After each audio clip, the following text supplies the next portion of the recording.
नमस्कार friends, I am advocate K Tiwari.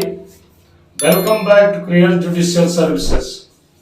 आज हम बात करेंगे एंटीसिपेटरी बेल के बारे में, अग्रिम जमानत। एंटीसिपेटरी बेल क्या होता है, कैसे इसको अप्लाई करते हैं और कब अप्लाई करते हैं, कब इस तरह की जमानत ली जाती है। जैसा कि आप जानते हैं, जब कोई व्यक्ति जिसे विश्वास हो कि मुझे पुलिस गिरफ्तार कर सकती है, या इस बात का उसे डर हो कि मेरे खिलाफ पुलिस स्टेशन में कंप्लेन किया गया है, जहां पुलिस किसी वक्त मुझे अरेस्ट कर सकती है, गिरफ्तार कर सकती है। ऐसी स्थिति में वो व्यक्ति जो है कानूनी सलाह लेकर के और कोर्ट में एक एप्लीकेशन दायर करता है, जो कि अंडर सेक्शन 438 ऑफ सीआरपीसी, जी हाँ, पुराने कानून क्रिमिनल प्रोसीजर कोड दंड प्रक्रिया संहिता 1973 के तहत धारा 438 में ये एक प्रोविजन है, एक प्रावधान है, जिसमें यदि किसी व्यक्ति को उसे इस बात का डर हो कि मुझे पुलिस गिरफ्तार कर सकती है, तो वह एक एप्लीकेशन अपने जिला के सत्र न्यायालय में यानी सेशंस कोर्ट में एप्लीकेशन इस धारा के तहत कर सकता है और अपने बचाव के लिए एक अग्रिम जमानत ले सकता है। और वो अग्रिम जमानत को ही हम एंटीसिपेटरी बेल बोलते हैं। यदि वो सेशंस कोर्ट में जाता है और एप्लीकेशन करता है, वहाँ पे जो है एक वो भी कोर्ट है, साथ ही वो हाई कोर्ट में भी एप्लीकेशन कर सकता है। वो दोनों जगह पे एप्लीकेशन कर इस सेक्शन के तहत एक एप्लीकेशन के द्वारा वो अग्रिम जमानत प्राप्त कर सकता है। और एंटीसिपेटरी बेल जो है वो किसी भी प्रकार की परिस्थिति में जो है ली जा सकती है या उस पर जमानत दी जा सकती है। वो पुलिस के रिपोर्ट के बाद जो कोर्ट है वो आरोपी के ऊपर, यानी जिसने एप्लीकेशन किया है, उस पर कंडीशन अप्लाई करते हुए, कंडीशन लगाते हुए उसको जमानत दे सकती है। और वो जमानत एक विशेष कंडीशन के साथ दी जाती है। और जमानत के बाद जो व्यक्ति है वो पुलिस स्टेशन में जाकर जो इन्वेस्टिगेशन है, जो शिकायत है, उस पर वो कोऑपरेट कर सकता है। तो ये जो एंटीसिपेटरी बेल है, ये सेशंस कोर्ट में, हाई कोर्ट में, दो में से किसी एक में जा सकता है। आमतौर पर सबसे पहले एंटीसिपेटरी बेल जो है सेशंस कोर्ट में अप्लाई की जाती है, और उसके बाद यदि वहां जमानत उसका खारिज हुआ तो फिर हाई कोर्ट जा सकता है। और अगर कभी कभी हाई कोर्ट में लोग अप्लाई करते हैं, वहां से भी उन्हें जमानत मिलती है।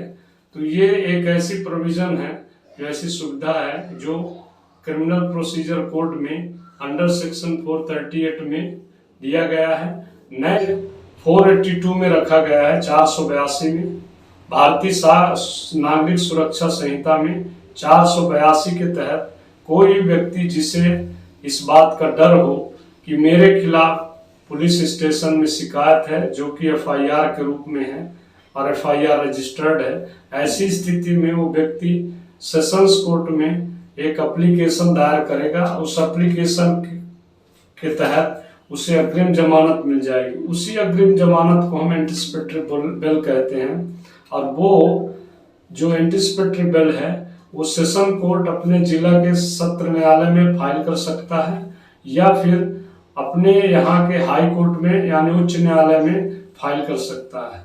दोनों जगहों में एप्लीकेशन करने का जो धारा है वो 482 है। नए कानून में भारतीय नागरिक सुरक्षा संहिता की धारा 482 के तहत वो एप्लीकेशन करके अग्रिम जमानत ले सकता है। और पुराने कानून के धारा 438 के तहत वो सेशंस कोर्ट और हाई कोर्ट में जा सकता है। अब चूंकि दोनों कानून में काफी जो है अंतर है, जैसा कि प्रक्रिया के आधार पे और कंडीशंस के आधार पे नए और पुराने कानून में काफ़ी बदलाव हैं, अंतर हैं। और परिस्थिति के अनुसार भारत सरकार ने अपने भारत के लोगों को उनकी मूल सुविधा के आधार पे ये व्यवस्थाएं की हैं। पुराने कानून क्रिमिनल प्रोसीजर कोड की धारा 438 और नए कानून भारतीय नागरिक सुरक्षा संहिता की धारा 482 के तहत आप अग्रिम जमानत सेशन कोर्ट या हाई कोर्ट में एप्लीकेशन करके ले सकते हैं। ये सुविधाएं भारत सरकार ने दी हैं। और जो ये धाराएं हैं, इन धाराओं में जब व्यक्ति को ये लगता है कि मैं पुलिस स्टेशन में मुझे बुलाया गया है और वो डरता है वहाँ से जाने के लिए कि उसे कहीं अरेस्ट न कर लिया जाए, तो ऐसी स्थिति में वो कानूनी सलाहकार एडवोकेट को ऑफिस अप्रोच करके एक एप्लीकेशन सेशन कोर्ट और हाई कोर्ट किसी में एक में एप्लीकेशन कर जो है और अग्रिम जमानत ले सकता है। आमतौर पर पहला स्टेप जो होता है एंटिसिपेटरी बेल का, वो सेशंस कोर्ट होता है। उसके बाद रिजेक्शन के बाद वो है हाई कोर्ट में जा सकता है। लेकिन कभी कभी लोग डायरेक्ट हाई कोर्ट में जाते हैं, जहां से हाई कोर्ट ये निर्देश देता है कि आप सबसे पहले सेशंस कोर्ट में जाइए, सत्र न्यायालय में जाइए, वहां से आपको ये जमानत मिलेगी, अभी आप यहाँ डायरेक्ट नहीं आ सकते। तो ये आमतौर पे ये दो परिवर्तन होते हैं जो अलग अलग जो सुविधा के अनुसार व्यक्ति कोर्ट को अप्रोच करता है। और ऐसी स्थिति में उसे जहां से भी एंटिसिपेटरी बेल मिलता है तो वो रिलीफ लेकर तब जाकर के पुलिस स्टेशन में अपने जाता है। पुलिस जो कोर्ट है वो विशेष कंडीशन अप्लाई करते हुए और उसे जमानत देती दी है। और यदि कोर्ट को लगा कि इसमें इन्वेस्टिगेशन के दौरान आरोपी की कस्टडी जरूरी है तो वो जमानत नहीं देती और वो कस्टडी में लेते हुए फिर जो इन्वेस्टिगेशन ऑफिसर है, पुलिस है, वो इन्वेस्टिगेट करती है।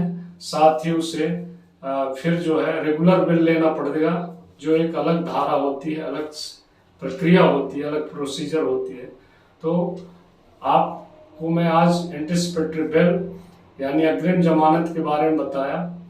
आपको अधिक जानकारी और कानूनी सलाह के लिए, एक नए सेक्शन के लिए जानने के लिए लगातार मेरे इस चैनल में जुड़े रहें। लाइक करें, शेयर करें, सब्सक्राइब करें।